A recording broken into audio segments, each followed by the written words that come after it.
नमस्कार विद्यार्थी मित्रांनो, पाठाच्या या दुसऱ्या भागामध्ये तुमचं स्वागत। या पाठाच्या मागील भागात आपण वृष्टीची प्रमुख 2 रूपे पाहिलेली आहेत।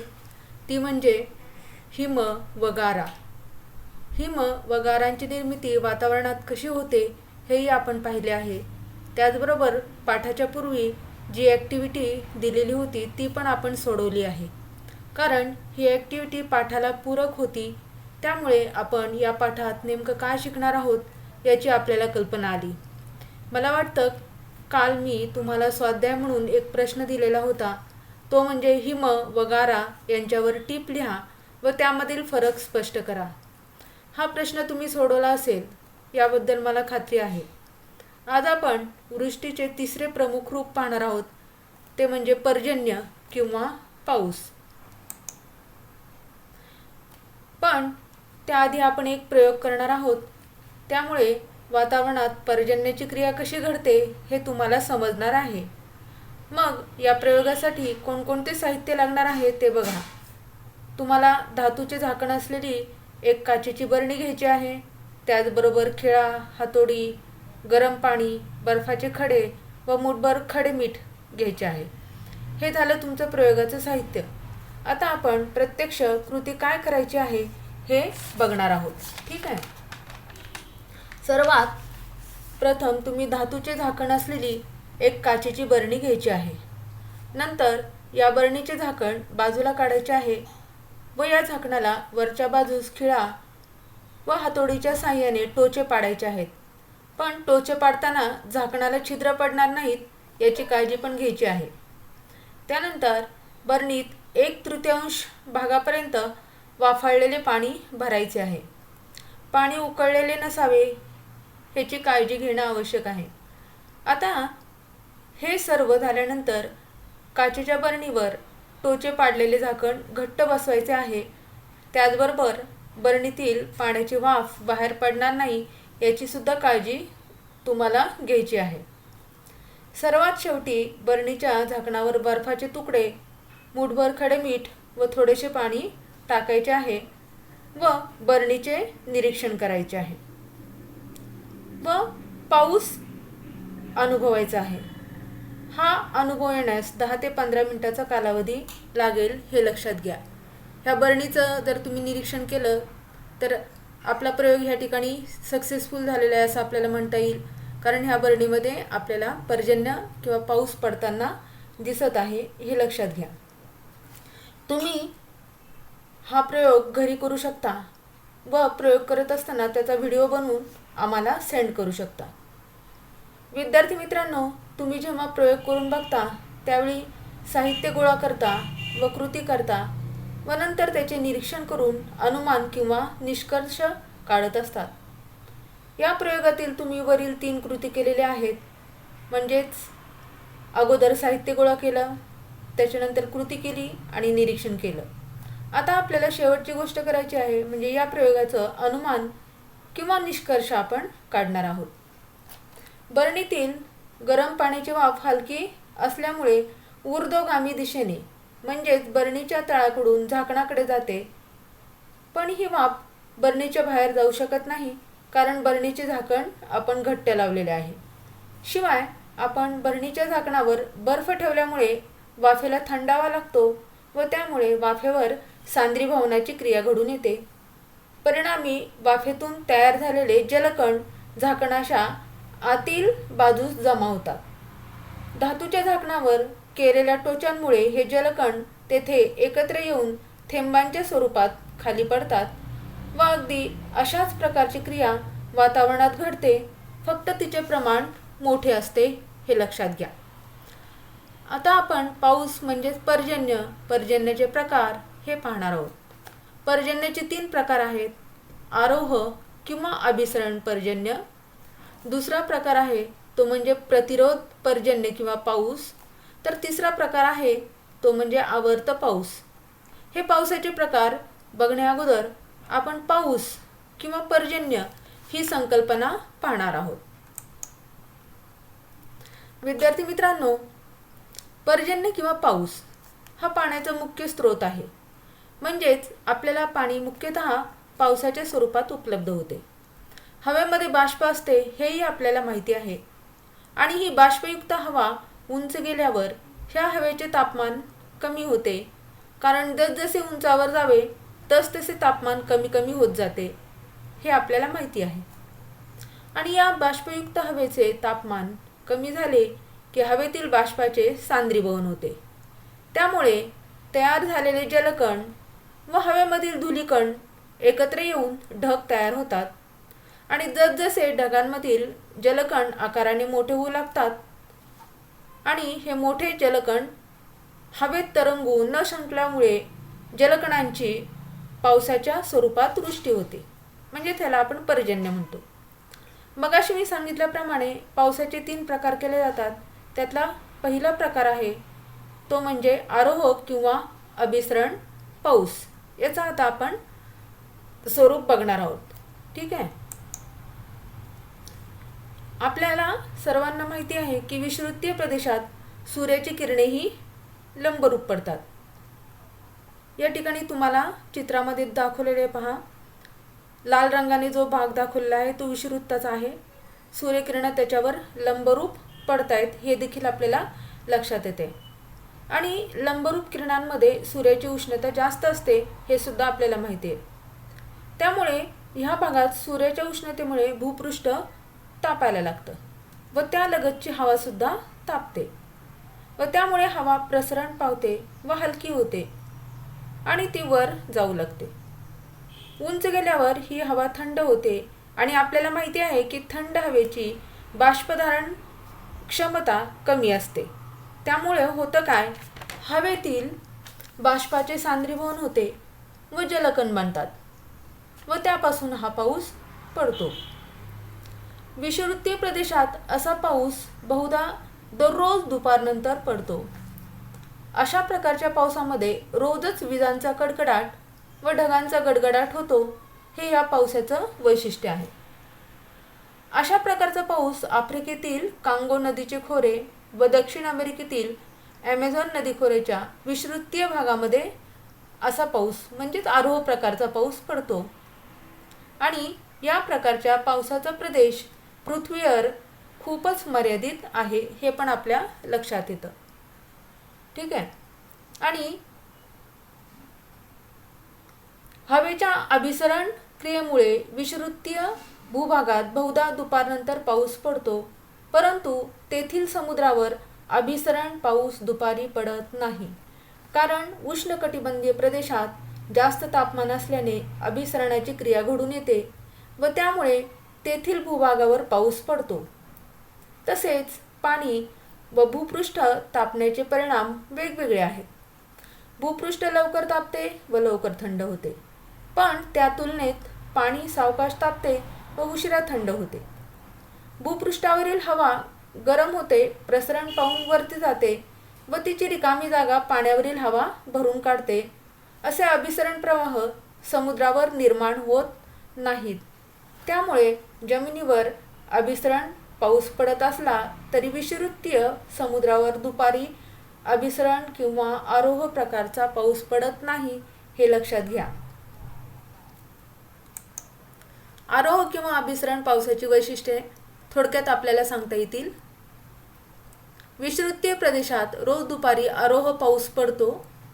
आरोह पावसात ढगांचा गडगडाट, विजांचा कडकडाट होतो.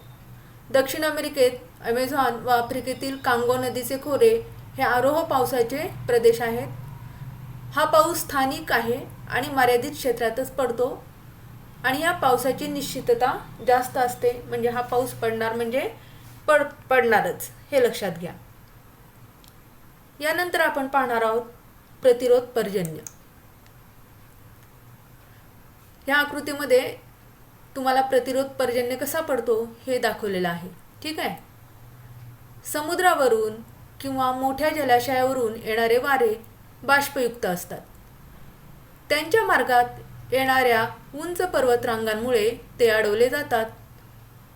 पर्वताला अनुसरून ते ऊर्ध्वगामी किंवा ऊर्ध्व दिशेने जाऊ लागतात, म्हणजेच खालच्या बाजूने ते ढगाकडे किंवा आकाशाकडे जाऊ लागतात. परिणामी हवेचे तापमान कमी होते व त्यातील बाष्पाचे सांद्रीभवन होऊन पाऊस पडायला लागतो.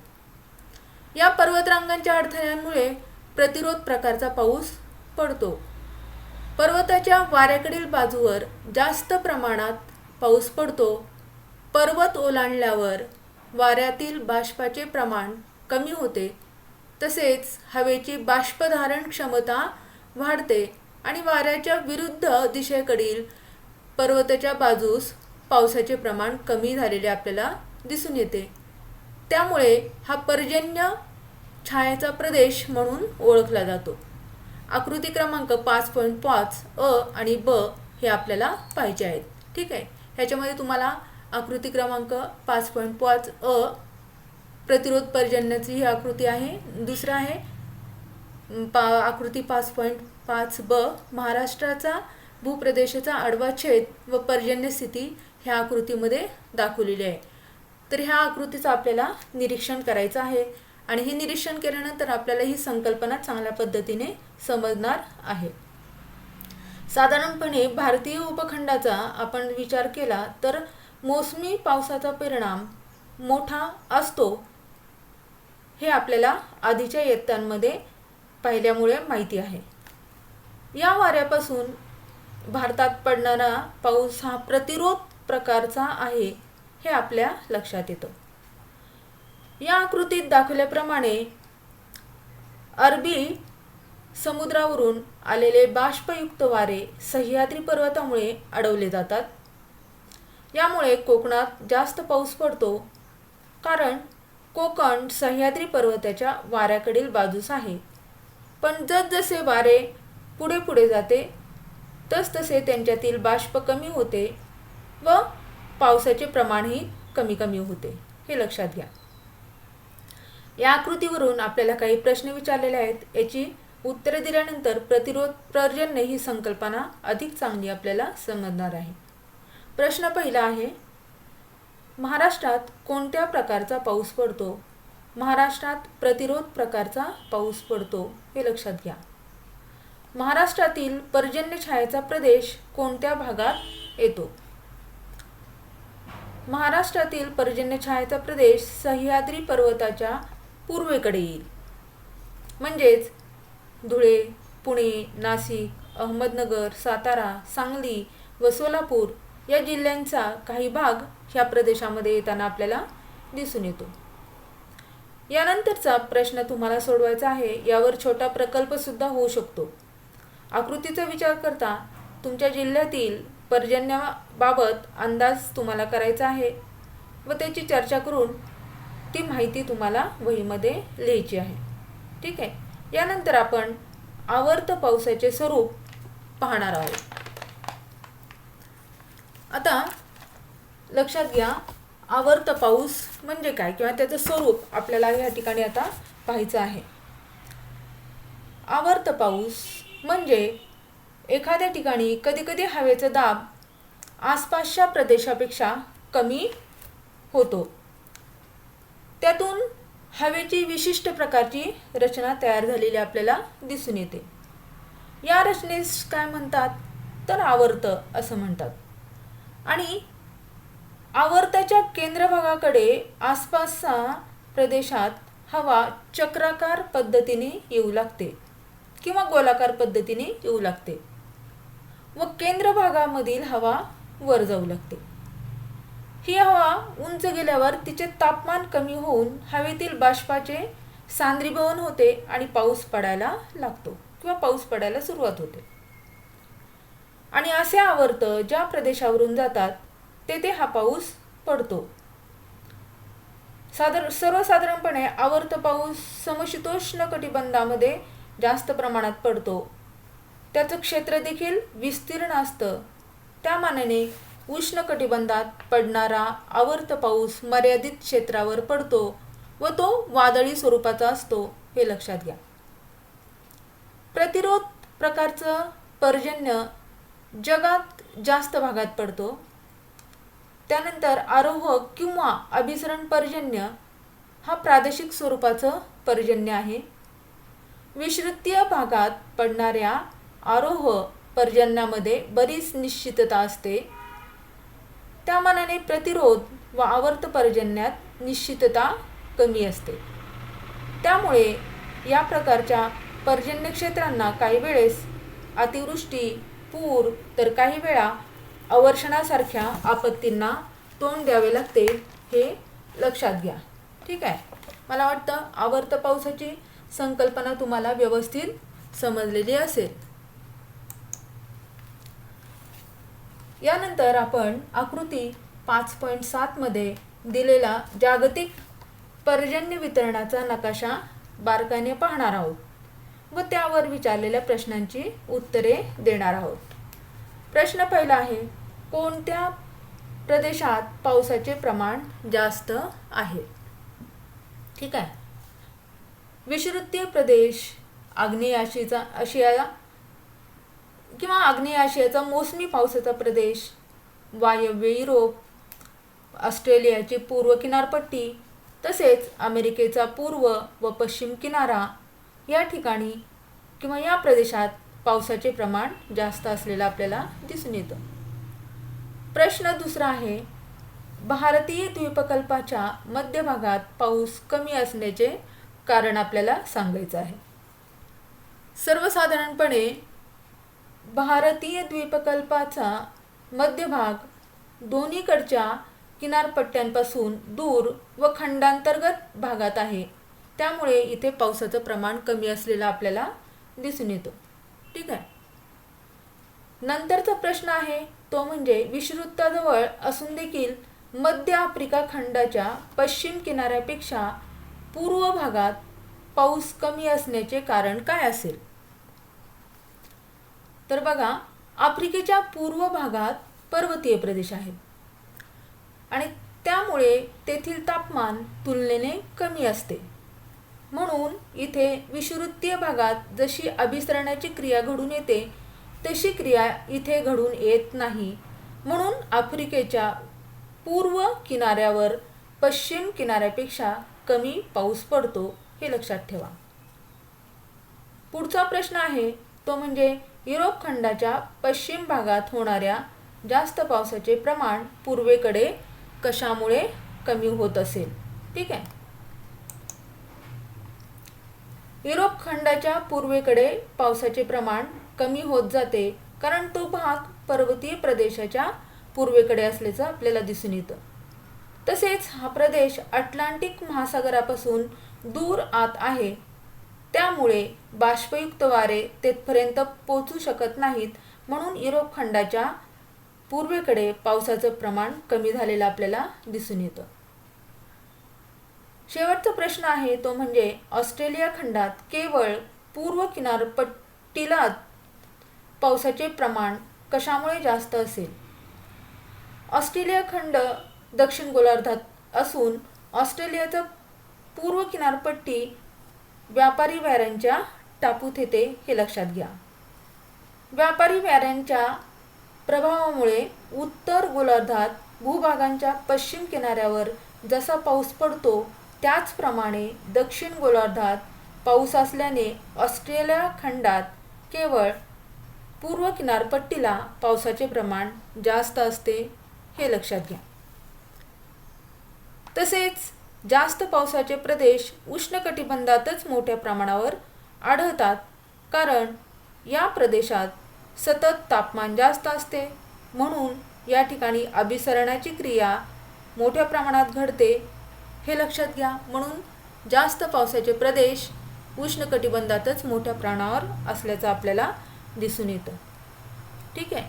आणि त्याच्यानंतर आपल्याला काय लक्षात ठेवायला सांगितले पहा, वातावरणातील बाष्पाचे प्रमाण, हवेचा दाब आणि तापमान हे घटक प्रदेशातील पावसाच्या प्रमाणावर परिणाम करतात. प्रदेशाची भूरचना व अक्षवृत्तीय स्थान यांचाही परिणाम पावसावर होत असतो, हे लक्षात घ्या. आता ह्या विचारलेल्या प्रश्न उत्तरांवरून आपल्याला जागतिक पर्जन्यमानाचं किंवा पावसाचं वितरण हे समजलेलं आहे असं माझ्या लक्षात येते. आणि हे तुम्ही व्यवस्थित पुन्हा एकदा प्रश्न उत्तरांचा सराव करून नकाशाचे निरीक्षण करून तुम्ही हा भाग पुन्हा एकदा बघायचा आहे. ठीक आहे. आज आपण इथपर्यंत या पाठाचा भाग पाहणार आहोत. पाठाच्या उर्वरित भाग आपण पुढील भागात पाहणार आहोत. तोपर्यंत तुम्ही आरोह किंवा अभिसरण पर्जन्य, प्रतिरोध पर्जन्य व आवर्त पर्जन्य यावर टिपा लिहायच्या आहेत. Okay, thank you.